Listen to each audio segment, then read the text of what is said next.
You are listening to an MLGA Network podcast. Before we get started, I had a hell of a thing happen this morning. When Kim from Lesbertarian and I started this podcast over 4 years ago, it was on a different stream and had a completely different lineup. We created a Facebook group to go along with it. In the last 4 years that we ran that Facebook group, we've grown friendships, had Secret Santas with incredibly shitty unboxings, laughed at and mocked each other, and grew a real community in a virtual space. As of this morning, October 31st, literally the actual 4th anniversary of the group, Mark Zuckerberg and the other pieces of human garbage that run Facebook took us out. That group is no longer existent on the Facebook platform. So rest in peace, the original MLGA online group. But I'm going to keep it going. I think that there's some magic there that we still want to keep around. So if you want to join us and join our fun, we're now moving over to Locals, which is where Michael Malice, Dave Rubin, and several others host their communities.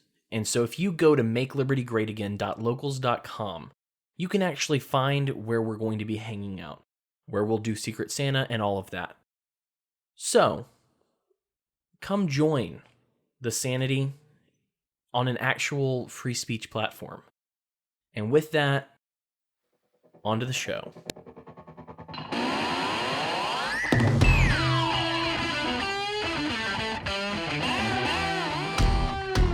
Welcome to Make Liberty Great Again, the best damn liberty podcast that you've never heard of. I'll be your guide as we peer into the ridiculous reality that is our society and our government. Let's get to it. Welcome to Make Liberty Great Again. I'm your host, Cam Harless, and with me today is Jessica Green again, because apparently I can't get enough, and I only like having women on my show. So, this is the last episode that will come out before the election. So, first off, welcome back, Jessica. I know we just talked for an hour and a half before we hit the record button. Yeah, we did. Hi. We talked about all our good stuff too. Oh, you guys missed it. That is funny because this is actually the last show before the election and the first show in like 3 weeks because I get this weird COVID cyclical depression. Okay. Where it's not like deep, but it's like I lose all motivation. Okay. For a while. Yeah. And so like the last few weeks I was just like, I don't want to talk to anyone. Yeah, I get that. And it's COVID related too. I get depression that's related to COVID. So that's actually completely relatable on my end, especially I think during May. The whole month of May is like a blur for me because I was just like, okay, we're just going to get through this. You just got to put your head down and power through. But I was so sad the whole time. It just seemed like the world was just a really dark place. And I hear a lot of that language being repeated. We're going to have a dark winter. And I'm like, oh no, I'm not doing this anymore. Well, and it's like, there's this, it's not, I haven't been out of work, luckily. I haven't had any big issues that the government has caused for me. But it's like walking around Publix to get groceries. And you see these people wearing masks, and it's so dystopian. Yeah. It goes against, like, everything you know as a human being. Like, you don't see people smile. Like, we're not chimps, so when we smile, it's not aggression. So, it's, like, positive. Like, I went to Sam's Club. Thankfully, Florida has taken away the enforcement from the cities. Like, they can't throw you in jail or fine you for not wearing a mask. That's good. So that's great. And so I went into Sam's and I was just like, I'm not even going to put the thing around my neck because I'll just bring a bandana in case someone asks me. And I just like, screw it. I just didn't put it on at all. And I walked around Sam's. No one said a word to me. I saw an old lady who was probably 75 not wearing a mask. And she gave me the biggest smile. And I smiled back and I was like, holy shit. Yeah. Why does that feel so good? Yeah. And I realized kind of in that moment, and I thanked her. I was like, thank you for not wearing a mask. And she was like, no, thank you. And it's amazing how where we are right now, there are no laws, and so we can't be thrown into jail. I mean, of course, they could probably use trespassing laws or something. Mm-hmm. But the amount of courage that is passed between two people who aren't wearing masks is just this weirdly incredible thing that I never thought I would ever experience. Like seeing someone's face, in my life, I never would have thought, oh, wow, I'm so excited to see someone's face. Some rando. I've noticed that a lot of the things that are being shut down are decisively the things that connect us as human beings.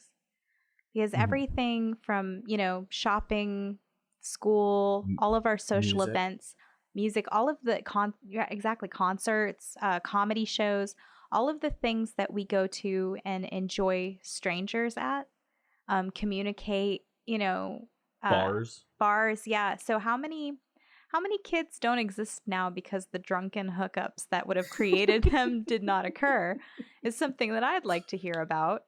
And so we're feeling really disconnected from one another, and we're a social species. It's not just your family group. You need to see the eyes of other people. You need to see their smiles and their faces. That connects you and lets you know things are okay. My husband was actually expressing this exact sentiment to me when he got home from work today. He's like, it's just so weird. Everyone's been wearing masks for months. I don't see anyone's faces. And I don't like it. It's hard to have meetings like that. They're in research and development. Their whole shtick is that they have to communicate with one another, and they're all behind these idiot paper masks while they're trying to do it. Well, and it's like, we talked about this earlier, actually, where I have been on, like the first time I was on Nick Picone's show back when it was Sounds Like Liberty, there was no video chat. Mm-hmm. And so I couldn't see him. He couldn't see me.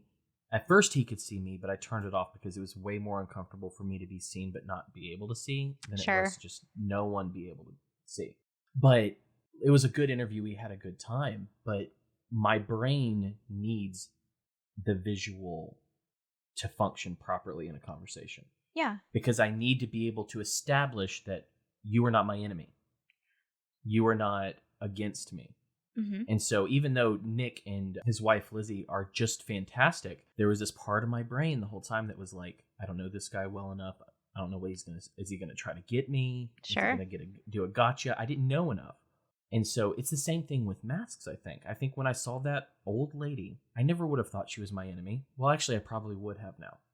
Because there are a lot of people out there who will call the police on you for not wearing a mask. Sure. But there was that moment where I was just like, and I think that that's what it is. It's that human connection and knowing, hey, we're in this together. Yeah, yeah. And masks don't do that. No, they don't. And so much of communication is in the eyes and in the face and in our expressions and body language. And I think that's kind of why Twitter is such a shit show, is because when you're talking to people, you don't see their eyes and you don't hear their voice. And so there is, some assumptions get thrown around based on what you take a text to mean. And there isn't that context of the voice to let you know, hey, this isn't an attack. I'm just, I'm ribbing you a little bit. We lose that element of communication, and you see what it does to the culture of Twitter. So what does it do to people where you're separating them behind pieces of plastic and face masks so that they can't see each other's expressions? I think that it's a recipe for things to get a little uglier in terms of our communication with strangers. And I, too, have had the experience. My husband and I were in a Home Depot, and we weren't wearing masks. And I saw a guy see us and take his off. And I thought, wow. And you had made that comment on Twitter, on Tom Wood's page, that it's amazing how much courage is passed between maskless people. And I kind of thought, more courage is being passed than COVID. That's for damn sure. But yeah, that was a good tweet exchange. And I think what's interesting about Twitter and about the written medium is I hear a lot of people talk about social media, Twitter, or even like sarcasm in text. People are like, well, it's hard to read this over text. And I'm like, yeah, but I feel like one of my things has been always to have the same voice no matter where I'm speaking or how I'm speaking. Okay. Even if it's in writing. Like, if you read something I've written, I feel like 9 out of 10 times if you've spoken to me before, you know exactly how it sounds. So you don't have a public voice and a private voice like Hillary Clinton? No, Okay. I don't. I don't. I mean, I'll be a little bit harsher and I'll joke, but I do that in real life. Yeah. Like, I was talking to my mom and my sister the other day, and my mom, my sister has her kids in public school, and that's not something that I'm into. But we had talked about, oh well, you know, my sister moved closer to me, a couple hours away, and she was like, "You need to come see me," and I was like, "Oh no, you can come see me." You know, the kid thing. Yeah. Siblings. No, you come see me. You know, and she was like, "Well, I can't go see you because if I left my kids with my husband, he'd forget to take them to school." And my mom goes, "Kim, you know, if Kaylee left, would you forget to take your kids to school?" And I don't know why my mom did this, why she set me up like this, but I replied, "Oh no, I don't send them to school. I love my kids." And the fallout from that was burn on your sister. So, well, that's the thing. My sister would have taken it so much better if my mom hadn't tried to like insert herself and tell me to not be as harsh. And I'm like, no, she knows I'm joking. If she wanted my opinion, she would have come to me. She knows this. We can joke. Yeah. You know? Yeah. but yeah, that's kind of my thing. Is I think I've had even some more meaningful relationships over social media. Okay. Than some of the ones that I've had in person. Hey, look, a puppy. That's my dog. But I think a lot of people give social media a lot of shit, whereas social media is what you make it. Mm-hmm. Twitter is probably one of my favorite things. And I don't see it as a shithole in the same way other people do, or a cesspool. Yes, it's a cesspool, but that's what's great about it. Right. And I think if you're able to use the block button or the mute button or whatever and clean up your timeline to the point where you don't have to deal with people who are awful, sure, it's such a better place. So I agree that the interactions with people who are friendly to you are fantastic. Like, I have a great deal of fun on Twitter. It's generally interacting with people who aren't sort of in your inner circle. And if you don't do that, we unfortunately just sort of stay in our own camps. And although there is a lot of fighting that goes on, there are those odd moments where you really can't communicate with someone. And I would say these interactions are almost like 1 in 1,000. But that 1 in 1,000 interaction is so worth it to me. Every frustrating desk pounding argument that I've had with cretins and idiots on Twitter is made up for by that one odd person who I do communicate with. And that's completely worth it to me. And yeah, of course, like the relationships and the friendships are awesome too. Oh, yeah. I have learned a lot from Malice when it comes to Twitter. Mm-hmm. And less so on Facebook because, like, everyone always calls these different areas echo chambers. Mm-hmm. And I think there is such a thing as an echo chamber that is bad. But I think that a lot of times when people talk about echo chambers on social media, they are calling, when you meet like-minded people who you can speak openly with, they lump that in with bad echo chambers. Right. I see what you're saying. Because, like, I have a Facebook group that you're in, which you need to interact more. We're a lot of fun.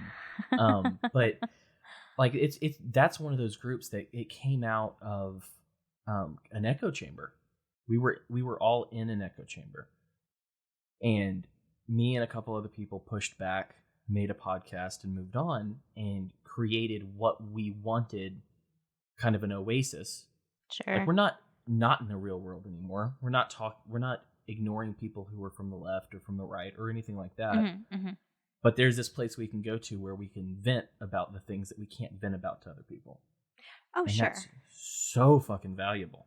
So there is value in compartmentalization, I think, where you do have your little group that you know you can trust and that you can say things to.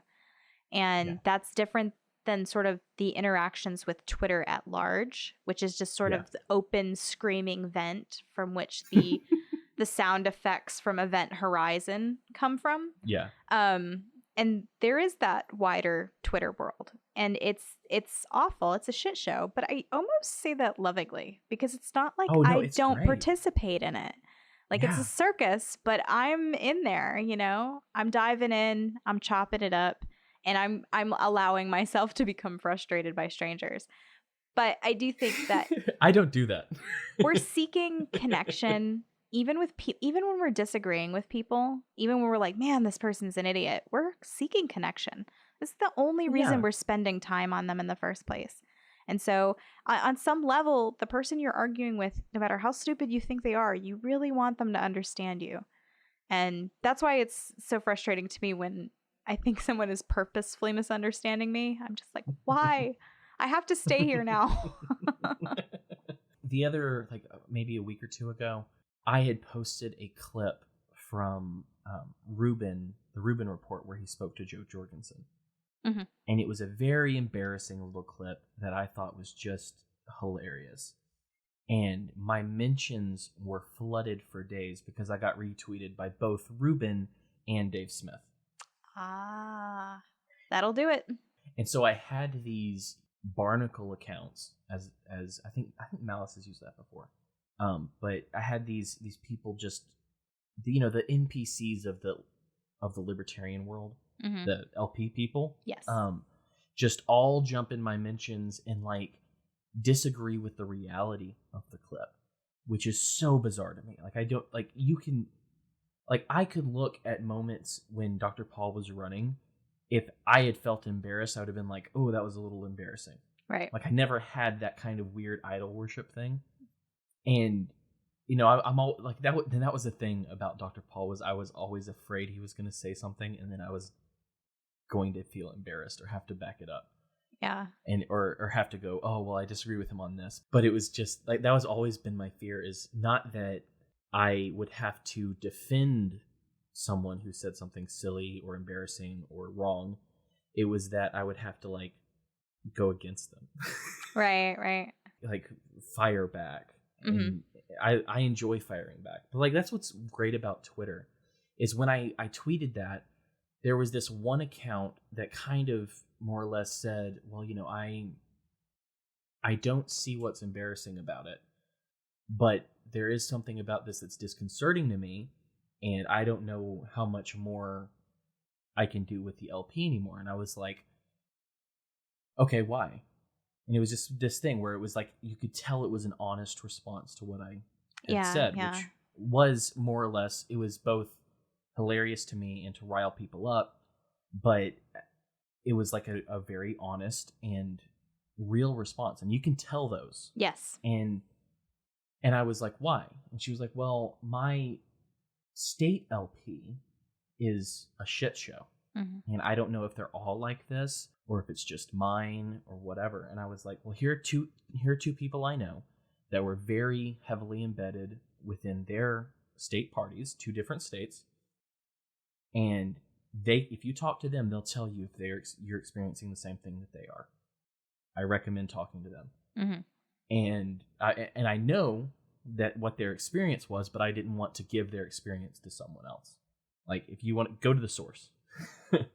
But it was funny, and she was like, well, and she was like, well, what would you do? And I was like, well, I'm not interested in voting. I'm not interested in voting for Joe Jorgensen whatsoever, because I don't want to encourage what the LP has done in their quote-unquote pragmatic approach to things and going after the left and being kind of mean to the more conservatarians and stuff like that. And we had a relatively good conversation. She was like, well, thank you for being honest and open with me. I was like, you're welcome. And then like yesterday, I think, or today, I said, hey, I'm doing a live stream on election night, which, by the way, if you're listening to this, we're doing one Tuesday night. So I tried to get Jessica to come, but no, Jessica just has to hang out with women. Yeah, Freckles and Britt already got me. It's gonna be a big clam jam. So if you like chicks better than dudes, come see the clam jam on the Freckles and Britt show. I mean, when define like, because sexually. No, you can switch back and forth between the two. I think that we need to find a way to like join each other's at some point. I feel like that would be fun, but I would need to talk to them, not to you. merge the podcasts. just like me go and be over in there for a second and be like, what are you guys doing over here? What's happening in this hen house? That would be fun, just to like bar hop to different podcasts on election night. I would love it. I'm just going to go around to different people's podcasts, be like, hey, let me in. I'm here. Let me in. I told people that was happening today. Yeah. And that girl was like, I'm definitely going to listen to that because your live tweeting of the debate was excellent commentary and you deserve to host an award show for that. And I was like, okay, well, looks like I made a friend. That was a lot of fun. The tweets that night were great, I have to say. Boy. Oh, I had so much fun. And that's what was hard about the last debate. We live streamed the debate, but I had figured out that you could do a ticker lower third and type in whatever you wanted to. And so Monica Perez was there and several others. And the whole time I'm just like typing on my keyboard, putting more and more jokes in the bottom of the screen because like I just kept having ideas. And so I spoke less than normal because I was just like, oh yeah, I can make jokes and wait till someone notices. But yeah, I mean, there's something to be said about screaming into the void of Twitter because I've not made a lot of friends being on Twitter. I've made some. Like there's some great people that I've met, but a lot of times it's just like I get to make jokes, someone else makes jokes, and then our jokes converge, and it's like, hey, we're friends now. Yeah. And I just like that. Like that's what's great about it is, yeah, you get to meet the people who are going to make fun of the same people you're making fun of. Basically, my criteria for following people on Twitter is that you have to make me laugh. And I don't mean make me laugh because you're dumb. Like if you genuinely make me laugh because you're funny, I'll probably follow you. And that's dangerous. That's why you unfollowed. Damn it. What? Did I unfollow? I'm just joking. You can't do that to me. I believe. I'm very gullible. I'm like, oh no, I actually. That's so not fair. I got really worried. No. So unfortunately, that has meant sometimes I follow people with wildly different ideas than me. Maybe not unfortunately, but sometimes I'm like, whoa, I made a mistake just because you told a really good joke one time. Yeah. So yeah. I rarely follow people. Like I follow few people because it's like I have to have a meaningful interaction, or you have to be like regularly funny for me to follow you. It's like one of the two, and a lot of times it's just meaningful interaction that gets a follow. Yeah. But like or I will follow you if I troll you and you laugh and make a joke. Like if because I went through this like probably 20, 30 tweet thread where I was just trolling the hell out of this guy. And he got to the point he's like, you've been trolling me this whole time, haven't you? And I was like, hey. He was like, God damn it, you got me. I was like, hey, we're friends now. Yeah. You took it like a champ. We're this is good. There are a couple of people I've had interactions like that where we were going hard at each other and it just turned into really funny ass jokes. And then I'm like, are we good friends now? Like, holy shit, did we just become best friends? Yep. But yeah, so one of the things that I wanted to show you, I hope you haven't seen it. Probably not. I have purposefully not been allowing the cathedral to run my life lately. So the Lincoln Project, that group of neocon morons, Rick Wilson, I think is the head of it, decided they were going to make an anti-Trump ad. Wait, those people are conservative? They're neoconservative. Okay. So, yes and no. They're Trotskyist conservatives. Yeah, that seems accurate. Well, I mean, you do know the neoconservative movement came from post-Trotskyites, right? No, I wasn't aware of that. Yeah, that's the philosophical framework. They're post-Trotskyite. That's amazing. I had never considered that before, but thinking about it, it makes perfect sense. Yep. Wow, what an interesting little factoid we just learned, ladies and gentlemen. So, but here, I want you to watch this video because It's an anti-Trump ad, and I think it's easily the most pro-Trump thing I've ever seen in my life. Okay. Are you ready for this? I'm ready.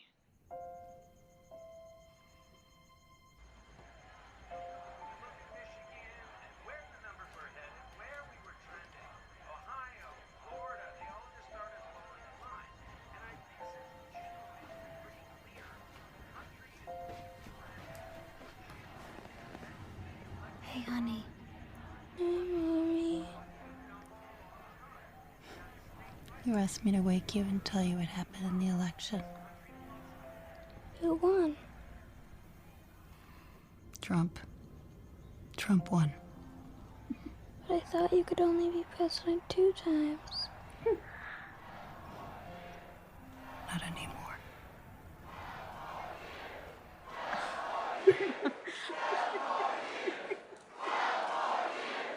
Stop him, or it will never stop. Vote him out. The Lincoln Project is responsible for the content of this advertisement. Responsible. I'm glad they phrased it like that because they are responsible for that. Gosh, that's great because Trump trolled the media probably about a year ago by putting out a little video where it was like Trump 2020, Trump 2024, 2028, and then it kept like rolling. Like, and then it was like long past he would never be alive. And it was like Trump forever. And the media gobbled it up. They were like, Trump really thinks he's going to have a third. Of course not. Like, there's no part of his imagination that thinks that. But they will run with it. What was funny, though, was Trump actually taught his audience how to troll the media and leftists. At one of his rallies, people were going, 4 more years. 4 more years, and he goes, if you really want to get under their skin, say 12 more years. Like, he told them to do this, and it's the best thing in the world. It's really hard not to like him. It's really hard. That was one of my tweets the other day is, growing up, I knew who Donald Trump was. I saw him in Home Alone 2. Yeah. Even though I'm in America, luckily, but the Canadians scrubbed him from their TV version of Home Alone 2. Aw. You can't rewrite history, guys. But I knew who he was. I knew what The Apprentice was, and I never understood the draw of the dude. But I never watched anything with him in it, really. Yeah. And so the other day, and also I'm a very white boy. I've never listened to Kanye West. Mm-hmm. Mm-hmm. I never have. I've never been into rap. But the other day I tweeted, I said, I really, really like Donald Trump and Kanye West for very different reasons, and I never would have expected that to happen. No. The timeline is all askew right now. There are things going on that could you imagine trying to explain this moment in time to yourself at this time last year? Like, go back and find you right before Halloween in 2019 and try to explain to that person everything that has occurred in the last 365 days. You would never believe it in a million years. I wouldn't. And I also, it's like, try to tell me 2 or 3 years ago that Kanye West had to come to Jesus, became a Christian, put out a Christian album, and, well, you figured he'd always run for president, but is making arguments against sex trafficking on the Joe Rogan podcast. I never would have been in 2018, Kanye being pro-life. West, yeah. In 2018, Kanye West actually gave out an award at the Pornhub Awards. And now he's currently speaking against Pornhub and their use of human trafficking. There's been an interesting turn in people's hearts lately that I've noticed, that they're either going one direction or the other, but they're going all the way that direction. And some people are kind of coming back to traditional values, and other people are like, burn the system down. And there's no one who wants things to remain as they are. But it definitely seems like the culture is splitting into camps. Yeah. Well, and there's going to be a dark winter. Yeah. So they keep saying Game of Thrones. So they keep saying. Yeah. Well, yeah. made the connection immediately to winter is coming, but let's hope this season of 2020 doesn't end like season, was it 8 of Game of Thrones? What a garbage Thank garbage you. ending. That whole sitting around the table and deciding what everything was going to be for everybody. And that poor little fat kid going, what about democracy? And they all look at each other and go, no, we're not going to try that. And you're like, well, at least there's some smart people at the table. Or, they couldn't take off the Starbucks cup. They couldn't take the cup off the table before they shot the scene. Oh, God. Yeah. See, I didn't notice it, but once it was pointed out, I was like, that's bad. You guys have a huge budget. That is just not okay. Yeah, but that's the thing. I can't remember who it was, but someone had tweeted a video, and I think I can't verify this because I can't remember exactly. I saw it in passing, but I think it was a video that was talking about maybe the Spanish flu, and they called it the Dark Winter. And so I don't know what the connection is, and maybe I'm wrong. Maybe it wasn't the Spanish flu. Maybe it was a different flu or a different pandemic. But I do think that Biden's people did some digging to find the scary old sayings that scared people back in the day. Sure, yeah. And decided to use them for now to scare people out of voting for Trump. I have this sort of impression amongst my friends who are Biden voters that, first of all, I don't know a single soul who actually supports Biden. But of all the people I know that are going to vote for Biden, there's this vague threat in the air that this is what we need to do to go back to normal. And if we vote for Biden, things will just go back to normal. And if we don't, and if the other guy wins, things are going to go haywire, which in a way is a vague kind of threat. And, I can see people who have like children and all the cares and worries of an average American adult being like, I just want everything to go back to normal. And there's no way for me to explain to them, this doesn't go back to normal either way. Biden or Trump. The toothpaste is out of the tube. The toothpaste is out of the tube. That's exactly right. What the media has been so exposed. The voter fraud that's been exposed. I don't know if you're familiar with the Project Veritas release that happened today. Where I haven't watched it yet. Yeah, it's pretty damning. And then, social media censorship has taken off on a level that I honestly, if you had tried to tell me a year ago that Twitter would shut itself down to prevent that Hunter Biden story from getting out, I would have been like, there's no way. They took off Kayleigh McEnany for sharing a New York Post article. Yeah, the U.S. press secretary got banned from Twitter for sharing actual journalism.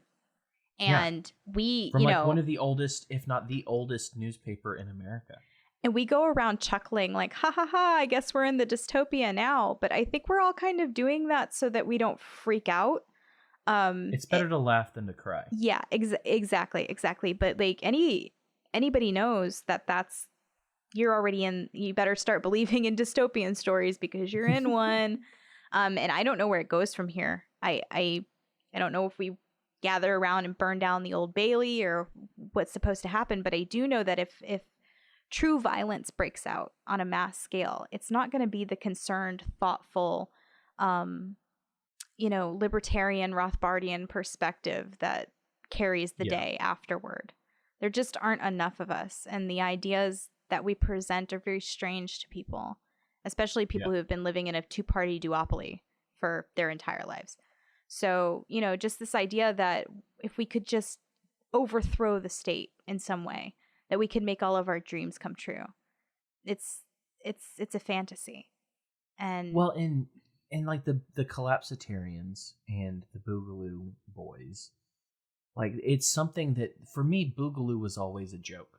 Mm-hmm. Like it was, Civil War II electric Boogaloo. That's where it came from. I certainly took it that way, that it was humorous. Yeah, but now that some people are taking it very seriously. Well, and that's the thing, is like I saw people start to take it seriously.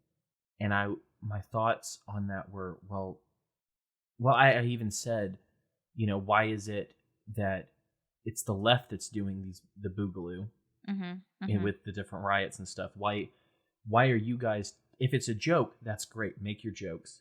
But if it's not a joke, how are they beating you to this? Yeah. Like, what's going on here?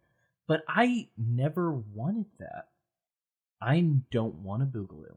And I think it's incredibly stupid. And I think it's been borne out now that if you label yourself in such an obvious way, that you very easily and clearly become a target. Yeah, you will attract the wrong kind of attention from the state, which is not a fight you're going to win, brother. I'm sorry. No. And it's like there are apparent boogaloo boys being arrested. Sure. Now. People talk a lot of shit online and they want to show off their arsenals and they want to talk about how they're going to overthrow the state. What do you think is going to happen? Like, let's live in a practical reality. I'm not saying that should happen to you just because you're talking shit. I'm saying that it will. And, you know, you can choose not to listen to me on that score, but it's still going to happen. Well, and it's like a lot of the times that people talk about civil war, it's never spoken about in such a way that it's purely taking down the state. It's taking down their ideological opponents. It's taking down the people on the streets. And that's been seen. Yep. You've seen the fights on the streets between the quote-unquote Antifa anarchists who are all pushing for Biden, and as Joe Biden called them, the poor boys. The poor boy. It's just a poor boy. Nobody loves him. But it seems like the way certain people that I've seen view a civil war, they don't view it as us versus the government, and they're not going to. They don't view it as two different styles of governments fighting each other.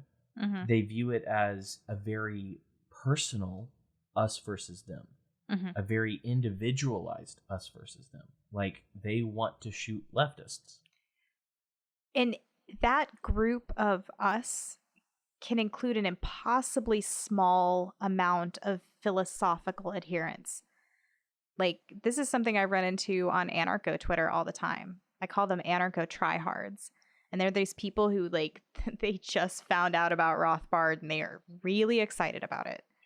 But it leads them to take on a sort of unrealistic view of the reality that they're living in which they say, we, whoever that means, are going to throw this big boogaloo. And then the power structure that arises out of that is going to be this very narrow anarchist state, whatever the hell that means.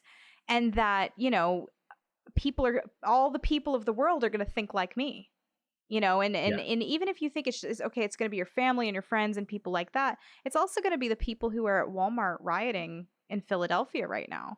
And those people don't have stealing washing machines. Those people don't have the same philosophies that you do. They're not going to adhere to your non-aggression principle. And then the comical response that comes from that is, well, I have guns. Okay. All right. You have guns. You also have a bad heart and a knee brace and a bad A1C, and you need insulin. And so someone like you probably ought not to hope that the entire complicated supply chain that keeps you alive is going to collapse because of violence. That's not something that anybody actually wants. And if you're stupid enough to want it, you know, I noticed that you're not the person who's volunteering to line up to starve to death.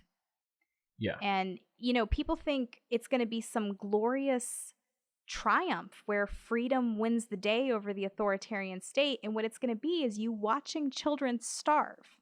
So this foolish notion that you're going to increase human freedom by plunging them into terrible chaos from which might arise an authoritarian state even worse than the one we have now is not a path to success. Whereas you can acknowledge the reality that we exist in today and say, okay, the state gets in the way of human freedom. What can I do to solve problems without the state? And there are people who go about the effort of trying to solve human problems in voluntary private market solutions. And, no, there's going to be this constant tag back and forth, but you're never going to have a libertarian revolution. It's just not going to happen. Right. You're not going to convince 324 million people who've been living in a duopoly their entire lives of Rothbardian ethics. Like the impossibility of that task when you can't even convince the other libertarians who 90% of the way agree with you to agree to any kind of cohesive philosophy. To agree to let you just leave you alone. Just, yeah. Like, yeah, let me do my thing. I don't have to be like you to believe the same things you do. Like, I don't want to boogaloo. I don't want to fight. I don't want to vote. I don't want to partake in politics whatsoever because I do believe that politics is the soul killer. Mm-hmm. I don't want any part of it. But there are people out there who are libertarians and who, quote unquote, agree with me on 90% of things who can't just let me sit with that belief. I just had a thought while you were talking because you mentioned the non-aggression principle, which is a good principle. It's a good thing, but it seems like there's a certain small contingent of people. I don't like cops. I'm not a fan of cops. Like I'd rather they not be near me. I think that their job, by way of agreeing to enforce immoral laws and take that as their job title and agree to it wholeheartedly, that's a bad thing. Those are bad cops. However, there are people who, like on the left. So do you remember several years ago when Richard Spencer was having a conversation with someone on camera and some guy came over and sucker punched him in the head because he was a Nazi? I remember that moment because I was a leftist when that happened, and that was like the best thing since sliced bread. I mean, that was the meme of the century, Richard Spencer getting punched in the face. And what I see is a certain small amount of people who will use the NAP and stretch out the definition of aggression to the point where you can kill almost anyone who deals with the government. Yeah. And they are the ones who aggressed first. Yeah. It's kind of the antithesis of the Nazi thing, or the other side of that coin. Where you can punch a Nazi, right? You can dehumanize someone who believes differently than you, right? It's kind of the opposite. It's kind of the other side of the coin. Do you see what I'm seeing? Yeah, I think that's a really great point, actually. That so I had this Twitter exchange that I think that you saw too, where a person was insisting that anybody who attacks a police officer is actually acting in self-defense because that police officer has signed up with an authoritarian state to oppress them in some way. And okay, I suppose philosophically I agree with you. But philosophies are simply ways of ordering your thoughts to better understand the world. They're not always practical in your application. So the example was this most recent police shooting that happened where the man had a knife and he ran toward the cop with the knife, got, within that 10-foot window, and the cop put him down. I had commented that if somebody were coming at me with a knife, I'm not sure I would give them a 10-foot clearance. So you kind of got to respect the cop for, the cop was even saying, no, no, no, Yeah. And I've seen plenty of those. Do you know how deadly a knife is? I don't want to ever find out. I'm not going to give anybody the opportunity to find out if I have a firearm. Yeah, people act like it's nothing. Oh, you're just going to get a little cut. No. You know how quickly someone dies at the hands of a knife? Like, my dad, when I was growing up, he gave me a pocket knife. I think I was like 6 or 7. And he told me, which is kind of a weird thing to tell a child, was if you ever get in a fight, do not pull out your knife. Yeah. And a good dad. I was like, why? Not because I wanted to, but I wanted to know why. And he was like, even though you may hurt someone with a knife, there's always a chance that they overpower you and stick you with it. Yep. Most homeowners are shot with their own guns, by the way. In break-in situations, a lot of people have their guns taken right away from them and are shot with them. So if you get one, be practiced with it. Yeah. Well, and a cop comes to my door in the middle of the night, bangs on the door, busts down the door. I'm going to shoot at him. Sure. That is very clearly you are aggressing against me. Period. I don't feel like I need to split hairs for every cop encounter that's ever happened. I can say that if I was that cop, I would have shot that dude. Absolutely. Yeah, I think so too. And that's what I was trying to get at. And the dude was saying, well, you're taking up the position of a cop and you shouldn't be defending cops. Cops are always the aggressor.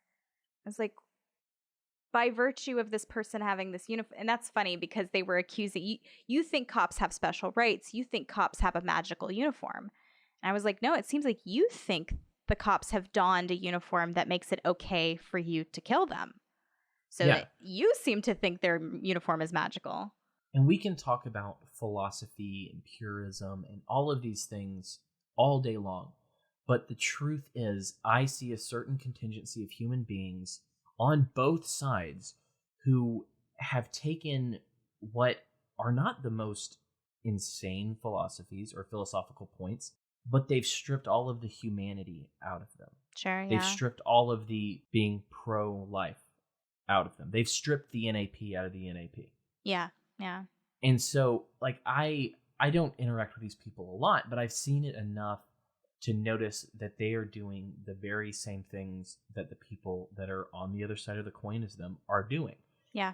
I can joke all day long about how communists aren't people and we can drop them from helicopters, but I would never drop someone from a helicopter. Right. If given the chance to kill someone, I wouldn't unless I absolutely had to protect my family. Right. People always scale everything up. This person is philosophically a communist, therefore, and communism is responsible for 40 million people's deaths. Therefore, this person is subscribing to a murderous ideology. Okay, in a very large, broad stroke, you're absolutely correct. However, as any painter knows, when you are taking a pigment and painting it broadly across a canvas, it gets much thinner. And so the justification for violence is very, very thin when you say a person just is carrying a bad philosophy. People can be disabused of bad philosophies. They just need somebody to talk to them like a human being. Tom Woods is a primary example of this for me because I was a socialist leftist. I got disabused of my bad ideologies by somebody who talked to me like I was a human being and didn't say that, okay, you're evil for believing the things you believe. I wasn't evil, I was misinformed. And, I became informed of better ideas and suddenly I'm not worthy of death anymore. Okay, so you would have killed me 3 years ago. Now I'm okay. It seems like you're making a lot of permanent decisions for people. Well, and I think that's what, like, I am a very pro-life person across the board. Sure. I think that the non-aggression principle, I don't need it to say that abortion is wrong, but I think that if you apply the non-aggression principle to pregnancy and birth, you end up with the pro-life position. Sure. You should not kill another person.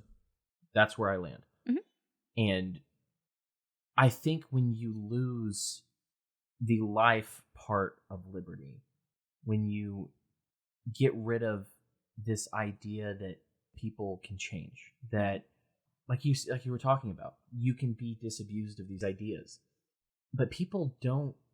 I don't know why they can't get past that point. Like I don't understand. Can you explain that to me at all? Do you understand this? Like when you saw Richard Spencer get punched, what was going through your head? Because I hate Nazis. I hate these ideologies. I hate these state actions and how they function and how they kill people.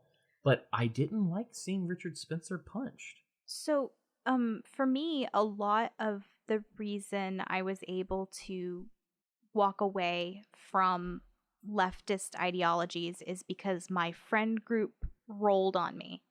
And the reason they rolled on me is because I didn't approve of watching political violence. I didn't think that that was something admirable or funny or something that we wanted to adopt. We're supposed to be liberals.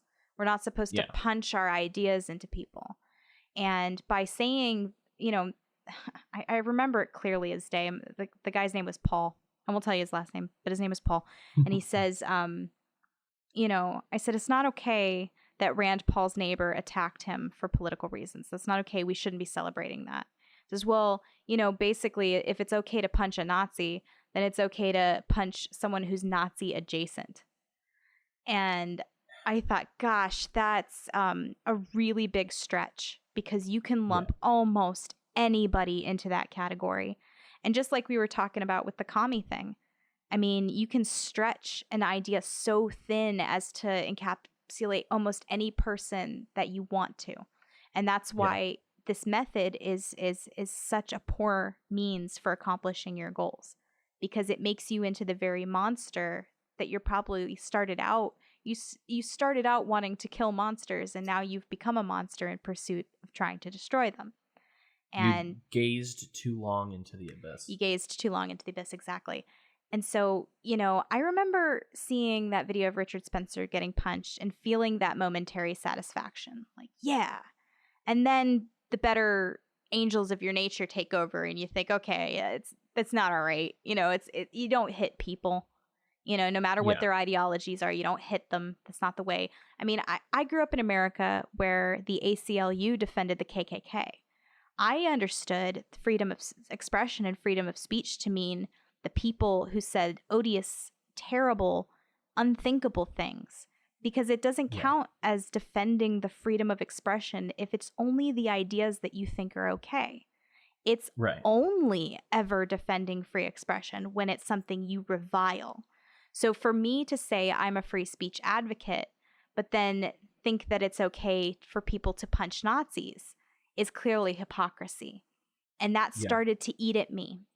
And when I defended Rand Paul from the violence that his neighbor was visiting on him, my friends basically told me that I was oh my gosh, it's so stupid the way it was phrased. I was a white supremacist adjacent sympathizer. So I wasn't a white supremacist. I was a sympathizer of somebody who was white supremacy adjacent. And I was like, that's too many things. Well, I saw this tweet earlier today of this communist person who, the original tweet was, anti-Stalinism is anti-Marxism. Anti-Marxism is anti-communism. Anti-communism is pro-fascism. Anti-Stalinism equals pro-fascism. Wow. And then this person responded, okay, what's pro-Trotskyism? They said fascism. What's pro-liberalism? Fascism. What's egoist anarchism? Fascist. What's Dengism? Fascism. So basically everything that isn't Marxist-Stalinism, even the other types of communisms, are actually fascism? Yes. Wow. And he said, what's fascism? And he said, this person, communist, said, a right-wing authoritarian ideology which advocates extreme nationalism, particularly along racial lines. Meaning communism. Meaning exactly communism. And so, I mean, I can't say that I see the exact breadth of anti-humanity on the right or in libertarian circles as I do on the left. Because I have to be honest, like I could pretend that the right is the same as the left. I could pretend that the new right is the same as the left. But they're not. And, conservatism is progressivism driving the speed limit. Mm-hmm. And so, I mean, you see a lot of these people who are just a few steps behind these very far left, very anti-human advocates. I think the communist Soviet Union was very successful at infiltrating our educational institutions. Absolutely. But they collapsed. So the fruit, which is now ripe and ready to fall into their hands, is See, they never intended on having a war with us. They were going to poison the minds of our children. They've successfully done that. And now the fruit is ripe. But there's no USSR to come claim the prize. So we're just sitting here with... The Borg is dead. Absolutely. And so, we've got a huge problem on our hands because the communist takeover happened and there aren't any more communists. Well, I suppose there's China, and the Obama administration and Joe Biden have been selling us out to them completely for the last 10 years. And the DPRK, of course, is communist. But a lot of this Joe Biden won't talk to Kim Jong-un at all until he agrees to unilaterally get rid of his nuclear program. So it's like, I won't talk to you unless you do exactly what I want you to do. And I'd put more sanctions on. Oh. Do you know how much that frustrates me? If the only person who had ever punched anybody in the room came up and told you you're not allowed to fucking box, you're not allowed to punch anything, I would be like, fuck you, dude. I'm not saying that I think, North Korea is great or anything, but if the only country in the world that's ever used nuclear weapons told me I couldn't have them, I wouldn't listen. Well, the DPRK kind of use themselves as a porcupine. Like they, not in the libertarian sense, obviously, but they want that protection from the United States and from other governments. Because they know they're doing wrong. They know that there are people out there who want to stop them. And they've been paranoid and indoctrinated their entire lives. Like, and so that's understandable that the Kims would want to hold on to their power as much as they could, and that includes having a nuclear arsenal so that, when two people are pointing a gun at each other, they're much less likely to shoot each other because they know they could get shot right then as well. Sure. But when Joe Biden was on that debate stage and talked about how we should put more sanctions on North Korea, like, I don't know if you've read Dear Reader. Have you read Dear Reader? I own it. I have not read it yet, but I have the book. You need to. It's on my list. You need to. But when you realize that North Korea is a 25 million person concentration camp, essentially, it's their 25 million hostages that have been taken by the Kims and have lived under them for, 50, 60 years? What does hurting them help? Right. Anybody. Because all you're doing is you're not going to hurt Kim Jong-un. He's still going to get his food. He's still going to be fat. What's it like being the only fat kid in North Korea? I don't know. Apparently the medical care there is not really up to snuff because he's apparently not doing so well. But the only people that you hurt if you put sanctions on North Korea are the North Koreans, the people who have no control of their lives, who've been indoctrinated from birth, who've been told and taught to tell on each other every day of their lives to make sure that no one becomes a class traitor and turns on the Kim regime. And the United States, Joe Biden, wants to use those people as a bargaining chip to get rid of or to make Kim Jong-un do what he wants. But what he doesn't seem to realize, or maybe he does and he's just pure fucking evil, is that the Kims have never cared about the Korean people. They've cared about their power. Kim Jong-il let his people starve just so that the United States wouldn't help them and they could call the United States their enemy. Wow. Doing that plays into their hands, and they do not give a fuck if their people die. So anyone who ever says something about putting sanctions on North Korea is an evil person.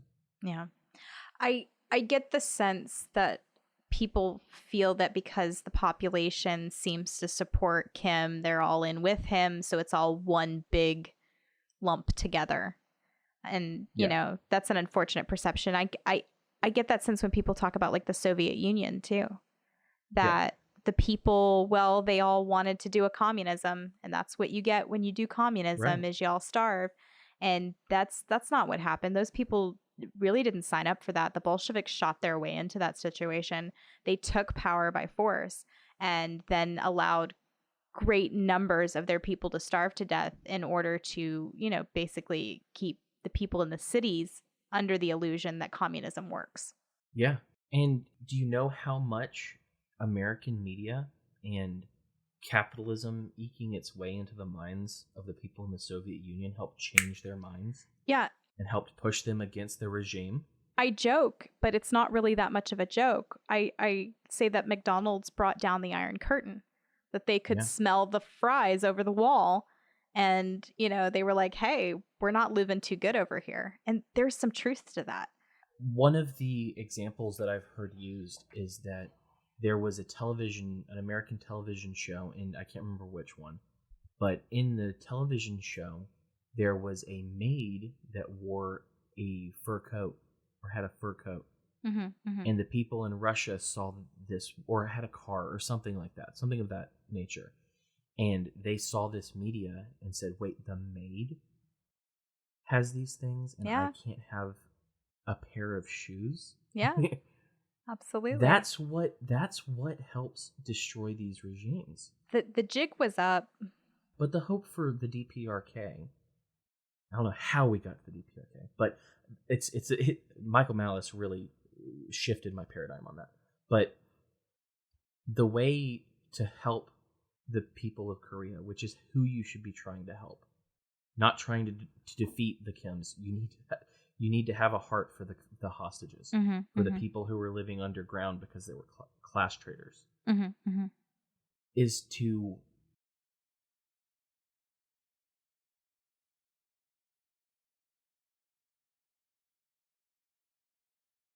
open up their eyes to the niceties of South Korea. South Korean TV is making its way into North Korea, and people are opening their eyes to things. So there's an organization, I don't remember the name of it offhand, which is unfortunate, but they take USB drives that are donated to them, and they put books and media, movies, TV shows, and things like that on, and they just kind of airdrop them. So at the very least, the people have access to using USB technology. So that's something.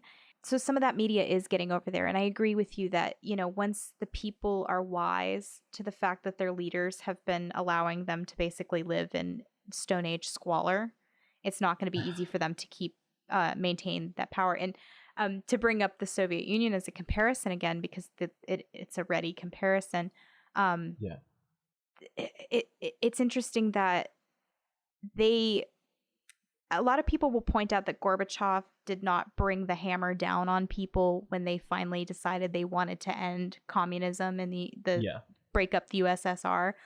He couldn't have brought down the hammer. He didn't have the resources to do it. They never could have sustained the kind of, there weren't enough tanks. There were not enough tanks, so to his credit, he did guide that as bloodlessly as he could. And I think that he deserves a lot of credit for doing that. But at the same time, it had already undone itself. The state... The Ceausescu's, man. Oh, God. That was a paradigm shift. I watched a documentary about that very, very recently. And did you know that they executed the president and his wife live on television? Christmas Day.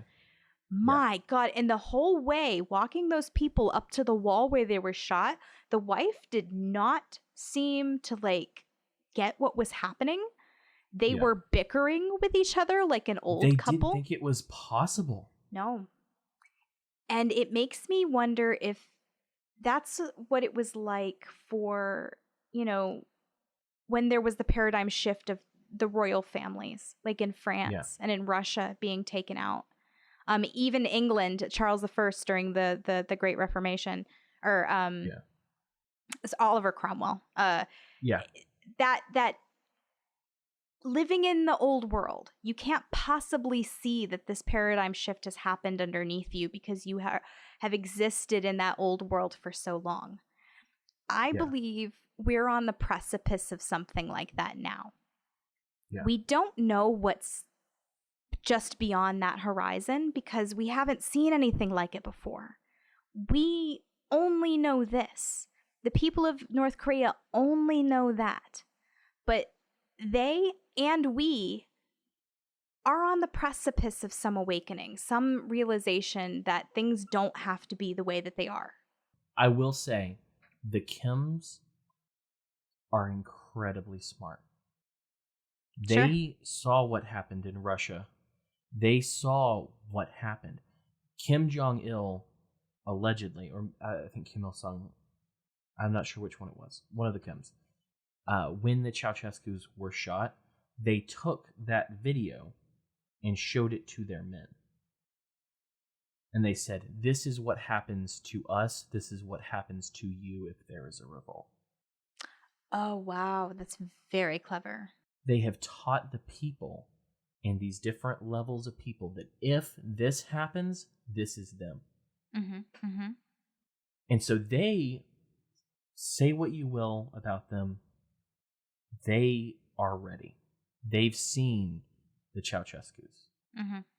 It's still history, and who knows what will happen in the future. Kim Jong-un or his sister, who probably will never actually take power because she's a girl, they probably won't know what's happening, but they know what has happened, and they're smarter than we make them out to be. Mm-hmm. And it's terrifying. Okay, so on her being a chick thing, I know that Korea is a very patriarchal society. However, it is worth pointing out that medieval England, which I would argue was an equally patriarchal society, was ruled for more years by women. And the women who managed to climb to the top of that pile have to be so much more devious and sinister and ruthless than any man to get to that position. And there's just something about that chick that puts the willies to me, man. Well, and she's a shark. It's possible that could happen. I think that what makes it more possible than it would have been otherwise is the fact that Kim Jong-un had his older brother killed, mm-hmm. and he doesn't have any heirs at this point. Mm. So the fact that I think one of his brothers was passed over because he was like a girl, is what Kim Jong-il said. I thought he had children. He does, but they're young. From what I see. Okay. So, because he had his older brother, half brother Kim Jong-nam killed, and his other older brother, Kim Jong-il, passed over him because he was like a girl. He was effeminate, so he was like, "I'm giving it to Kim Jong-un." Imagine how effeminate that boy has to be if Kim Jong-un got the spot. Yeah, he's like, we'll go with the fat one. So we went all over the place. I love these conversations. I can't believe you brought up Ceausescu. Very few people know about that story because modern history is so much less looked at than everybody knows about the Romans and the Greeks, and they could tell you all about things that happened hundreds of years ago, but the things that happened in just the last 50 years are almost a dark age for most people. And, whoever decides history is important hasn't made that particularly important. It's about Gorbachev. It's not about the republic, right? The quote-unquote republic of the Soviet Union. It's about Gorbachev. It's about Ronald Reagan. And even though George H.W. Bush wrote to Gorbachev and said that no one wants to see the fall of the Soviet Union. Interesting. Let me tell you, I hate when I have these conversations because I learned almost all of this from Michael Malice. And I always feel like such a tool, but it's like this dude, honestly, I love Tom Woods and I listen to a lot of Tom Woods, but the best thing Tom Woods introduced me to was Michael Malice, who, not even just humor, but in the way he talks about different things has almost, it kind of went Dr. Paul Malice. So I will have to say that what I know about the USSR, the Soviet Union, the Holodomor, I attribute all of that to Michael Malice. I wouldn't have known to study any of those things in the Ceausescus. I heard of them because of him. And I went and watched that documentary and saw the footage of that couple being led out to be shot. And, these were things that occurred during our lifetimes. Yeah. And Read, dear reader. Yeah. Like you and I know that I mention him too much. I'm a nerd, but we're like the two biggest Malice stands on the planet. I would be mortified if he ever found out how much I love him. I just like it when he retweets me. He's retweeted me 3 or 4 times, and they've all been nice. They haven't been burns, so I want to keep up my good record. I've gotten 2 burns, but I shot back and he glowed, so it works out. Good.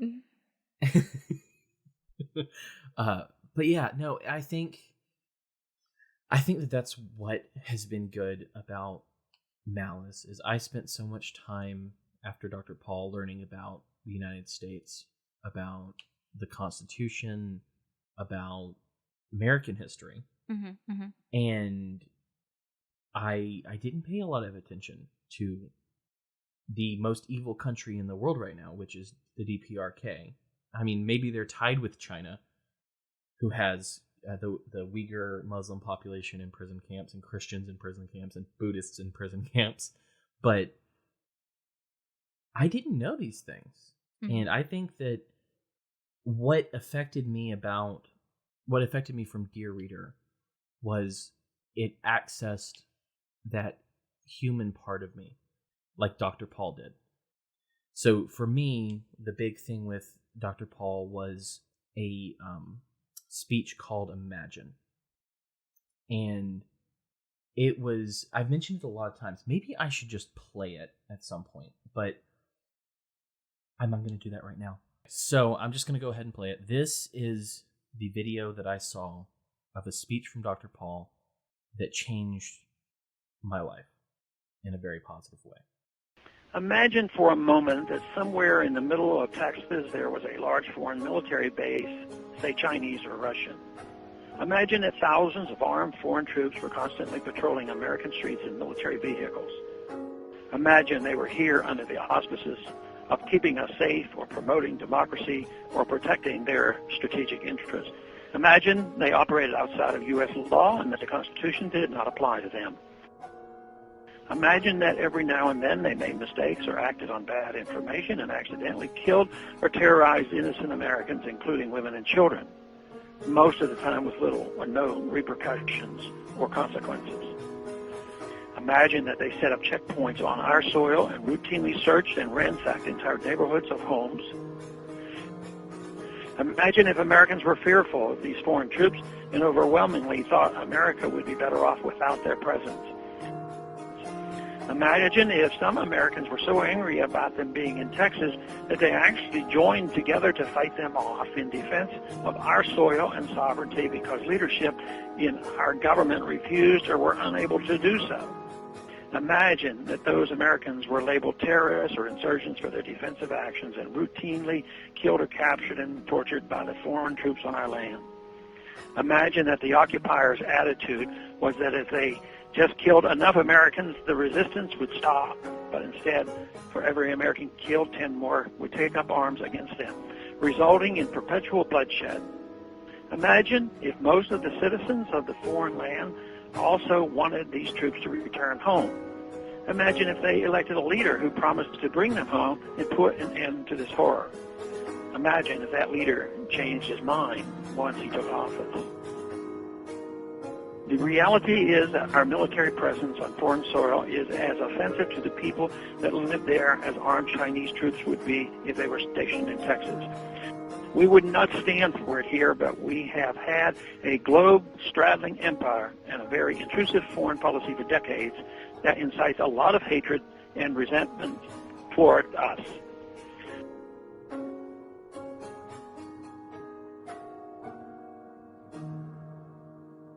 That video was posted 11 years ago. That speech was old then. This video is the speech that changed me.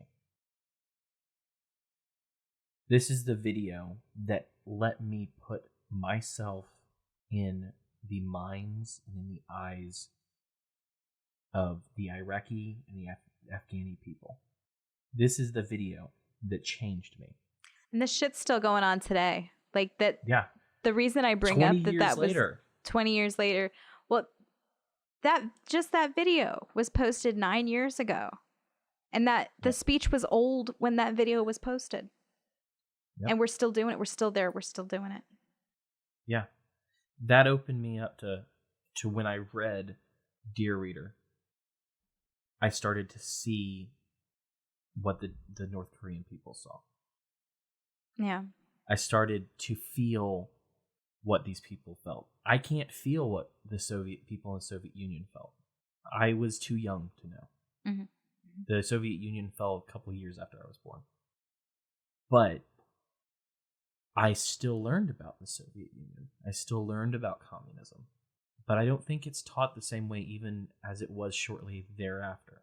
No, it's barely touched on. I think there are reasons for that, by the way. I'm sure.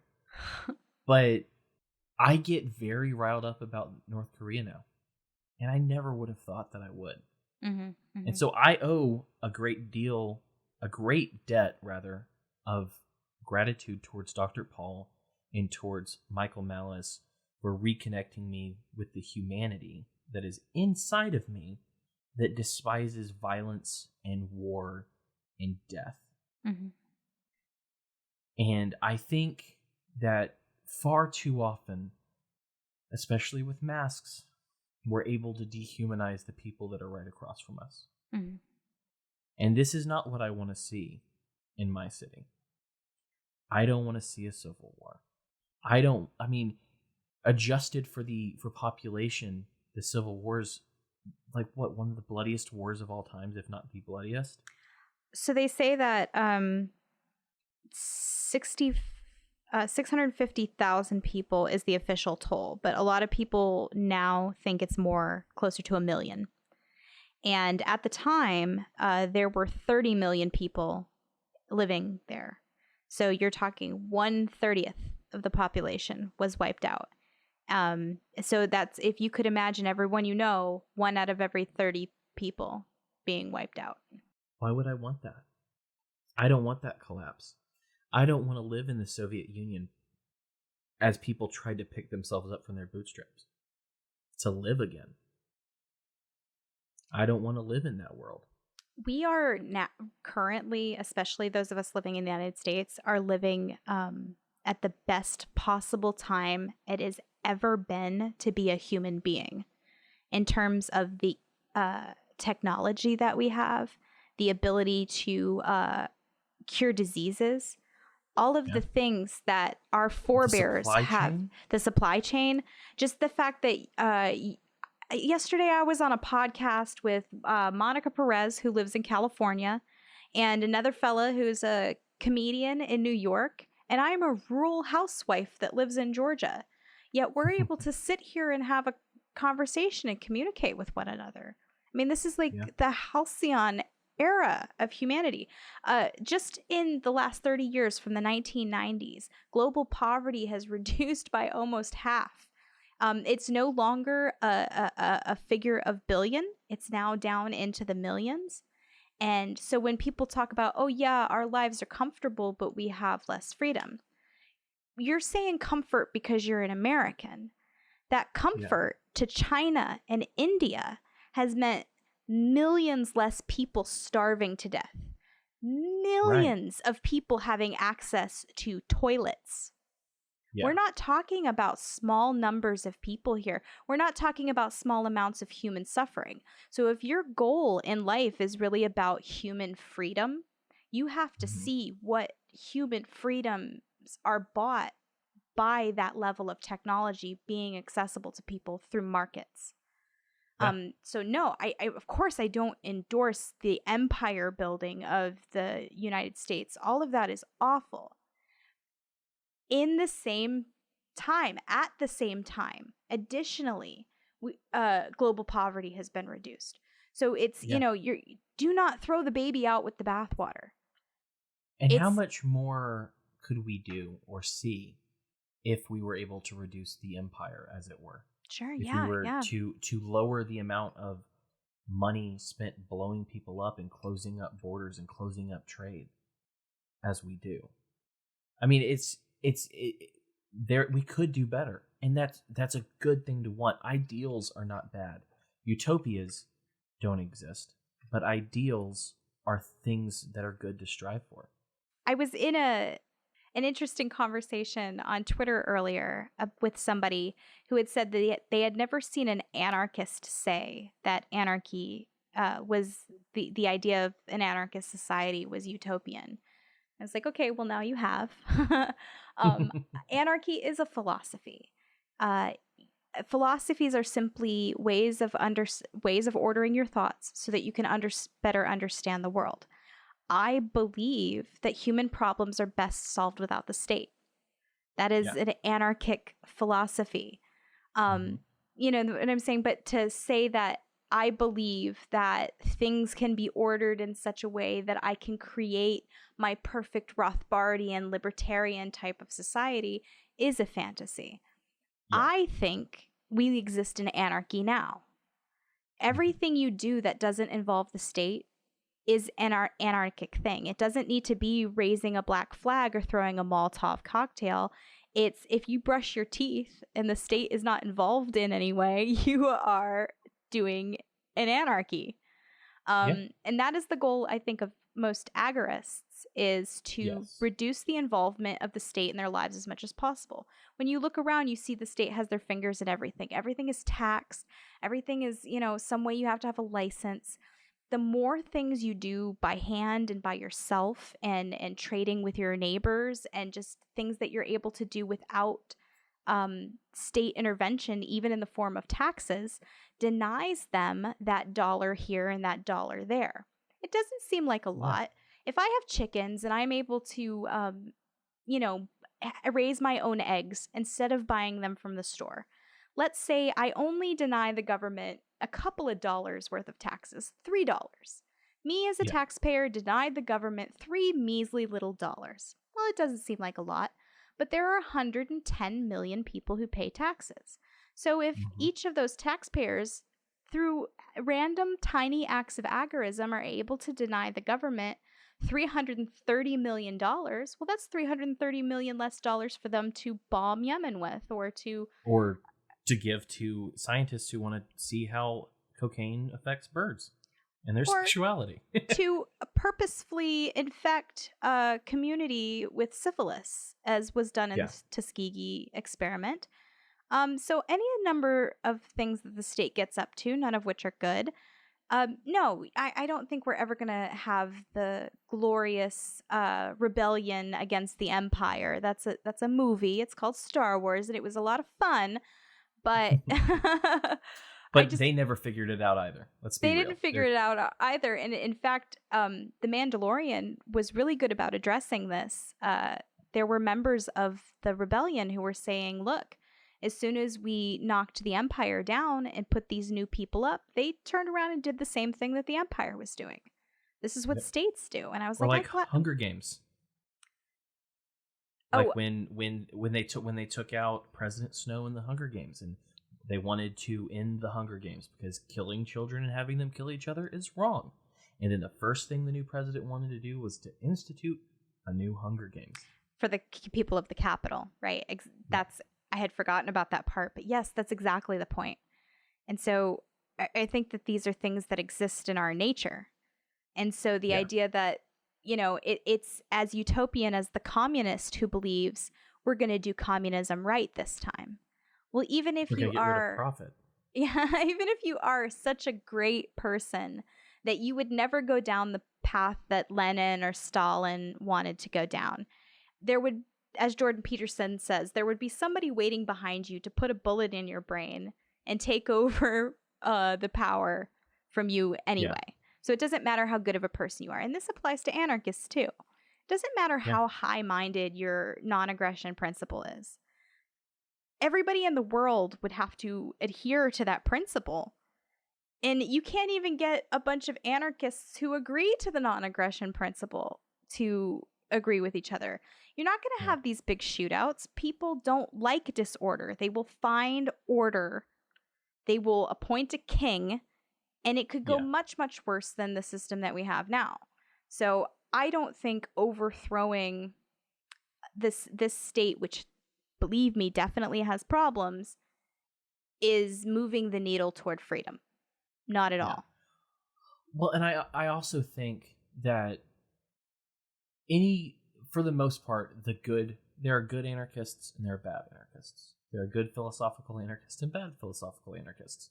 There are people who are on Twitter who truly believe that if we get rid of the state, everyone will fall in line with the non-aggression principle because they were taught it as a child as don't hurt each other, don't take each other's stuff. Yeah, we're taught that, but do we do it? No. No. But the thing is, there are utopianists out there. There are people who speak of anarchy so poorly and misunderstand it so much that they give a bad name to people who aren't utopian. They give a bad name to the people who, like Thomas Sowell talked about, the unconstrained vision versus the constrained vision, which the left typically veers towards the unconstrained vision of humanity, which is the concept that the left and communists believe that they can change humanity. They can change man. They can change his men nature. can learn enough that they'll change their nature and rational self-interest will go out the door. That's not a thing. And this was the belief of the Robespierre in the French Revolution as well. Yeah. And then you have the people that are, it's more of an idea on the right, which is the constrained view, which is man is man. Man has his natural tendencies. Men tend towards hierarchy. Men tend towards order, or try to go for order. Men try to, you can't change men. And so you exploit man's rational self-interest in order to make the best for everyone. That's kind of the right's idea. And I think the utopian anarchists somehow in their path, in their journey, come across this unconstrained vision of anarchy. And so they believe that if the state is gone, everything's magically going to go better because no one's going to come up and try to become a warlord. Of course they are. As an anarchist, I know they are. But that's something we deal with and try to figure out the best way to deal with peacefully. Is it going to happen? Are we going to have an anarchist state, quote unquote? No. See, I don't even know what that means when people say that. Anything. It doesn't mean anything. It's always so weird. Like how, when this happens, we will institute, and it'll be in Capistan, and everyone will follow the NAP. And it's like, no, they won't. And already we're talking in terms of we and what we're going to do as a group, and what are you going to do with people who don't want to do what you want to do? Uh-oh. And that's the thing. And just to be clear, this is not all anarcho-capitalists. This isn't all. It's not all of any group. It's a small group of people who've lost the sense of man. When I was talking about this with someone the other day, I said if you look at unconstrained versus constrained, it's really comedy versus tragedy. The people who understand man as man, and we have to work with men as they are and figure out the best way to deal with people on a personal level, to make others, to make things voluntary. That's the tragic view. We know what man is. You know what man is. Why are we pretending that we don't? I think it's comedy, because comedy with enough time is tragedy anyway. So that's what happens with. Gosh, that's so true, isn't it? with the unconstrained view. Look at the Soviet Union. I hear the criticism sort of in my mind's eye that anarchists would have of what I'm saying, which is because, some things are good, is it not worth trying to, have this, I guess, statelessness, that we should strive for statelessness? And to some people that would mean using violence in order to throw off the oppression of the state. And so while I agree with almost everything up until that point, I am loath to say violence would bring us anything but destruction. And of course, as we've mentioned, a more authoritarian government may take its place. But further than that, you're condemning a bunch of the people who will die, because nobody who has this vision thinks that it can be done without death. We all know that it would result in the deaths of many, many people. So if how many people is it worth? How many people How many is it eggs? worth? Yeah. And it's never, you're never putting your own family up when you're making this suggestion. Okay, some people are going to have to die. We know that, but it'll all be worth it in the end, you guys. Well, you're not creating a more free world for those people. And how many of them will there be? How many millions are you willing to sacrifice to enact your vision? And suddenly you're Thanos, who's willing to snap his finger to amend the half of the population you don't like. And this was your problem with the leftists in the first place. These are the authoritarians in the government you're pointing out, saying that, well, the whole reason we need to have this anarchic society is because these people want to rule me, and these people have this tendency where they're going to cause violence to their political enemies. But you just created a world where, in order to have freedom, which I said with quotation marks, you have to kill those people. So I don't see them as any different philosophically just because they use different terminology. They still all view political violence as the means to their end, which doesn't make them my ally. Yeah. And I'm with you 100%, because I think that the problem is that people dip towards collectivism. And naturally. That is one of those things that you have to keep in check. I absolutely believe you should do everything that you can to push the needle towards liberty, towards freedom. But I think that if you forget that people are people, that people matter, that they're more than what everyone else thinks, then you lose something. You lose humanity. And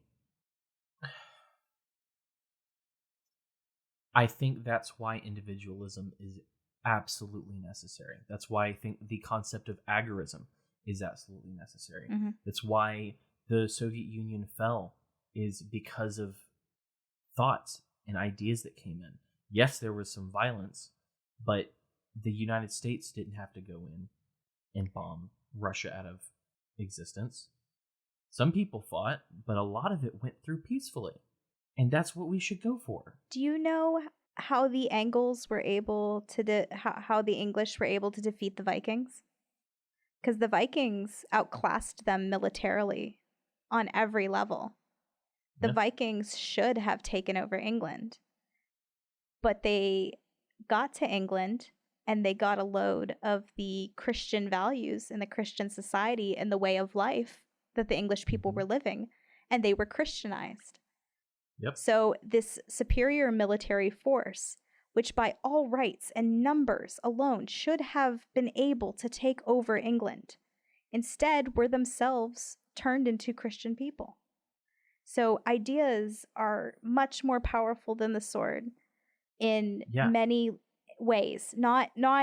Of course, if somebody's got a sword, I would like to have a sword too. I'm not saying I'm going to throw books at people with swords.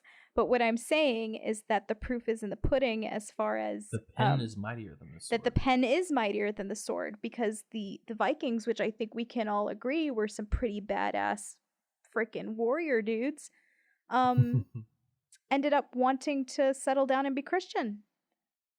And honestly, as I'm having this conversation with you, as I'm making this argument, the God honest truth of it is I'm arguing for a Christian ethic. I'm not actually arguing for libertarianism. I mean, I am, but my foundation is in the belief that not everyone shares, that humans have an inherent value that is worth protecting, that is worth giving up. The Randians would hate me, but that's what I'm arguing for.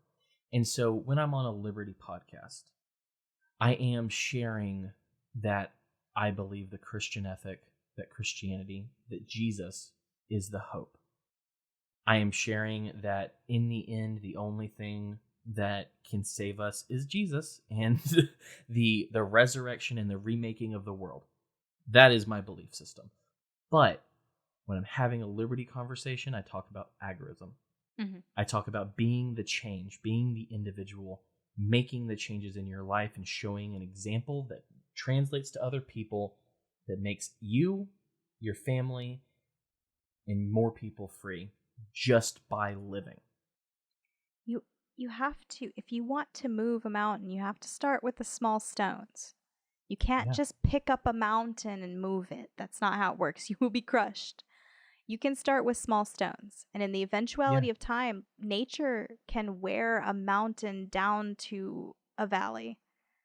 And, although it's not as satisfying when you think about, these tiny little acts of civil disobedience when you're doing agoristic things, such as collecting your own rainwater or using solar to power your house, whatever it is that you're doing that denies that just little trickling amount. A trickle, is what made the Grand Canyon. And so, no, it's not as satisfying as the idea that we're going to have a revolution. It's not. And, but freedom is worth doing right, Yeah. Not worth risking an authoritarian takeover, much worse. And every time I see people rioting on the streets and throwing Molotovs at cops, they cheer, but they don't realize that the cops are coming back and in greater numbers. Yeah. You can't fight these people at their own game. That's what they want from you. And this is something that John Lennon said, that they will poke you and pull your beard until they can get you to fight. Because once you're fighting, you're playing their game. And I do believe that Jesus gave us a fantastic, I know that some people might cringe a little bit to hear it, but Jesus gave us a fantastic guide for dealing with this kind of thing, which is, he talks about turning the other cheek. And he talks about sort of being the example to others, that people will know that you're my followers by the way that you act. And they'll want to be like you. They will know you by your love. They will know you by your love. Thank you. And they'll see that and they'll want to be like you. And I've had moments like that myself. I was previously an atheist, and I've had moments where I've looked upon Christians and thought, God, I want that, whatever that is that they have. I want that so badly. And that power has changed the world for the better in every possible metric. No matter who you are, no matter what you believe, even if you're not a believing Christian, even if you don't believe that a man died on the cross and was resurrected, even if you don't believe that, you still have to acknowledge the way that Christianity has changed the world for the better on every possible metric. And I don't think that it's done making the world better yet. No. And that has to be done through us as individuals, through each tiny small action, and not through this self-aggrandizing vision of yourself as a George Washington / Rambo character in a Hawaiian shirt. That's not a reality. I mean, you need insulin, dude. You really don't want the supply chain to shut down. Just, think this through. If you start talking about people, some people are going to have to die to enact this vision. If you're not willing to put your wife up there, if you're not willing to put your kids up there to starve to death, then don't volunteer anybody else's for it. Yeah. Well, and I think that that's what's so beautiful to me about Christianity, the gospel, the words of Jesus, is turning the other cheek, walking the extra mile, giving up your coat. These, if you look in the context of when they were spoken, how they were spoken, and what they meant, they were acts of civil disobedience. Tiny as they were. Yeah, it wasn't purely it was being kind, but these were not, like saying Jesus is Lord was a direct repudiation of the phrase Caesar is Lord, because of the deity of Caesar. The cult of the state. It was a direct repudiation of that. And that's why it works so well. That's why I have a Liberty podcast because I care about these things, but I care about these things because I know Jesus. I believe that's true. I think that even people who call themselves atheists but see themselves as caring people and compassionate people have that care and compassion because of the influence of Christianity on the world. You care about what happens to widows and orphans because of Christianity. You care about what happens to the poor because of Christianity. Without that, those would not be your ethics. And that's what makes anarchism, which if I'm splitting hairs, I'm not an anarchist. I'm a monarchist in the way of Jesus being king. Because there is no king but Christ. Yeah. But the thing is, all of the calls that Jesus gave to his followers were personal calls. They weren't state calls. That's right. There were collective calls, absolutely, but they were voluntary collective calls, not coercive collective calls. Right. Correct. Yes. I think that is a vital distinction that quite a lot of people don't understand. That Jesus called on you to feed the poor. Yes, Christ did command us to care for the sick, to feed the hungry. He commanded us to do that so that you have food and you take it to the poor, not through this, state obligatory. Not through the sword. Right. That and everybody who doesn't do it is somehow immoral. There are plenty of stories about.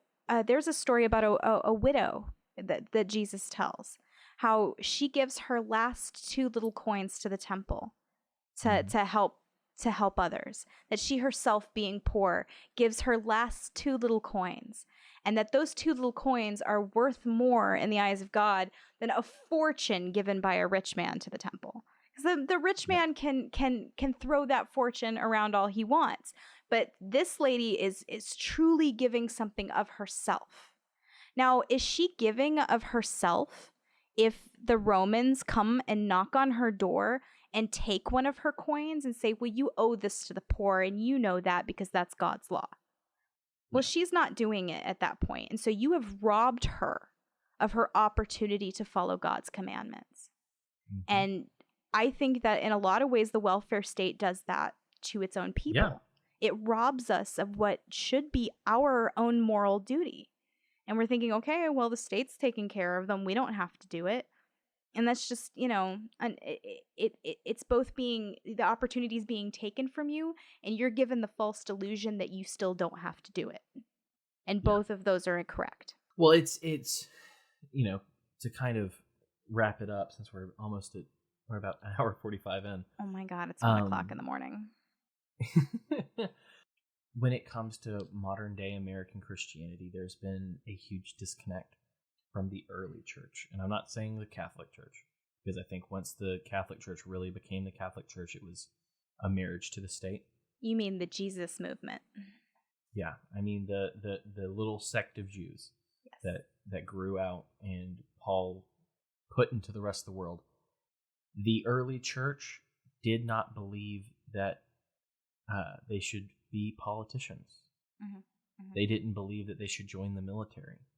They didn't believe they should take up Caesar's sword. And American Christianity, sadly, is seemingly all about taking up Caesar's sword. Yeah. And that's deeply depressing to me. I see so often people wrap up their patriotism, their religion, and their familial ties together. So my father fought for his country, his father fought for his country, and his father fought for his country. And so it's all wrapped up in not just your sense of duty to the state, which I think is easy to poke at and make fun of, but it's your connection to your family, it's your connection to your culture. And then they've wrapped religion into that too, because that's your culture and your family and all that stuff too. So it's really insidious in the way that it sort of wraps itself in the Bible and wraps itself in the flag. And that's intentional. Yeah, and I think one of my statements for years has been that using the swear GD or Jesus Christ is not using the Lord's name in vain in the same way that the Westboro Baptist Church does. Yes. I see this. Yes. I see exactly what you mean. Yeah, that is what it's about. I would prefer not to say it because I do think it's disrespectful. But when we talk about using the Lord's name in vain, it's about saying that those Muslims died because we had God on our side. Right. It's about saying that God hates fags. It's about praising deaths of military members because God is judging America. Mm-hmm. Mm-hmm. I would much rather live in a world with people cussing and saying the most horrible things that I've ever heard than to ever hear someone attribute to God hatred. Yeah. And attribute to God wrath and their destruction. own wrath. Yeah, it's just taking God's name and using it as a weapon, and I can't abide that. And that's why I am a human anarchist and a patient monarchist. Yes. So, before we go, first, I love talking to you every time. We talk for too long. We've been recording for almost 2 hours, but we've been talking about 3 hours now.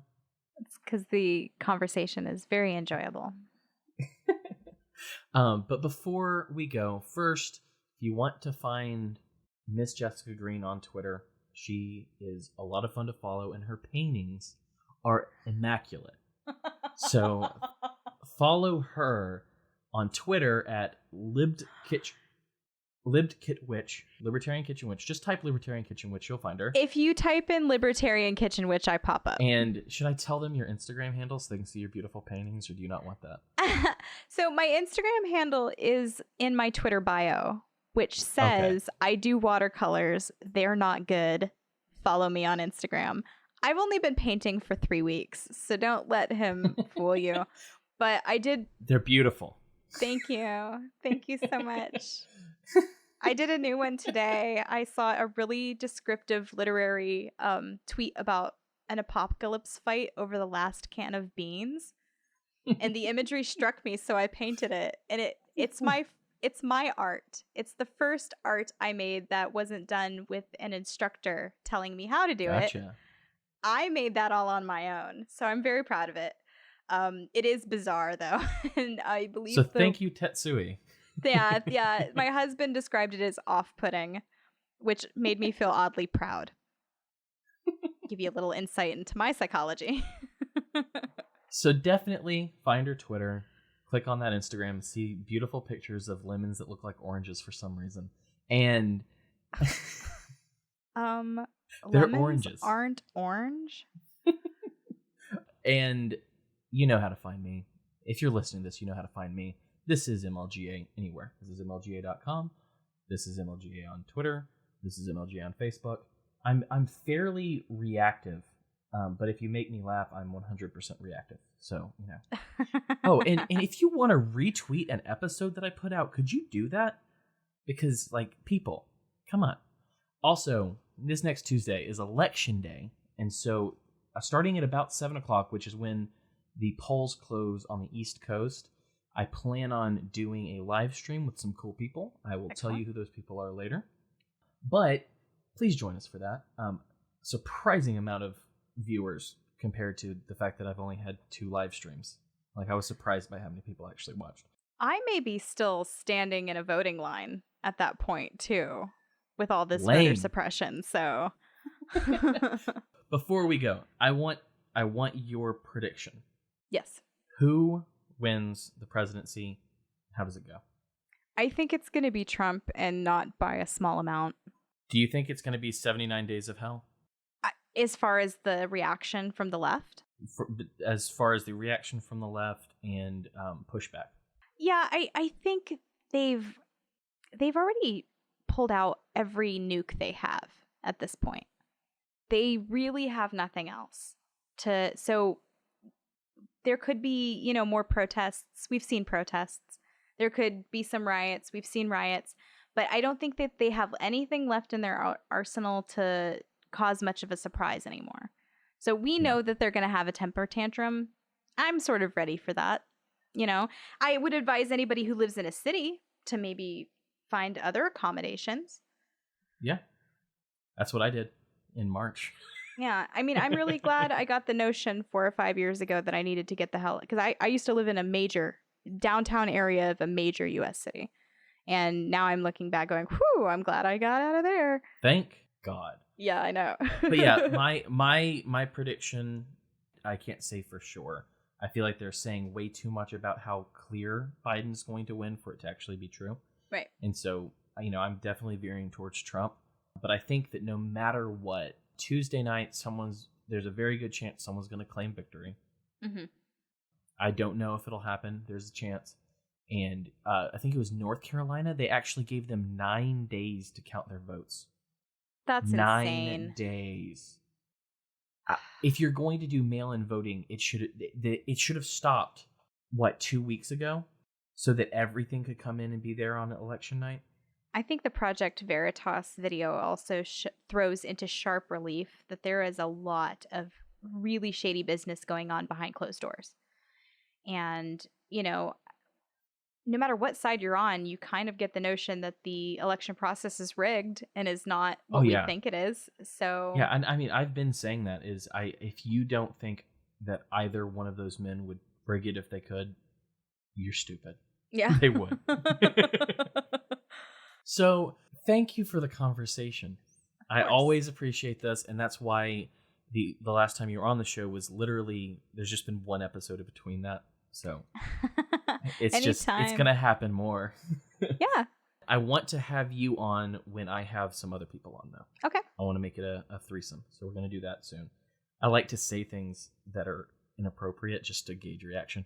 When Monica Perez was on my first live stream, when she left, I was like, no one else but me in the conversation caught it. But I was like, so we're going to have another one. Are you going to come? Are you going to come?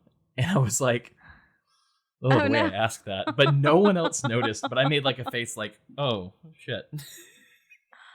Oh, no. But yes, thank you for joining me again. I think we talk almost every day over Messenger, though. Yes. So I'll talk to you later. I'll talk to you later. Bye.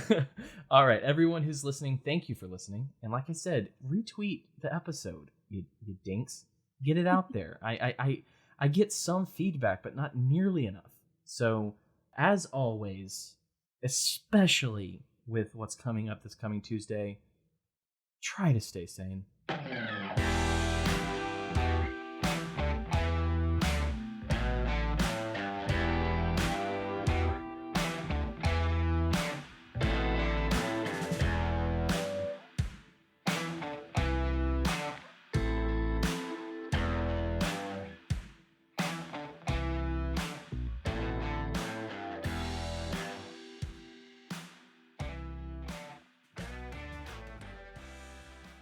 Hey, look, a puppy.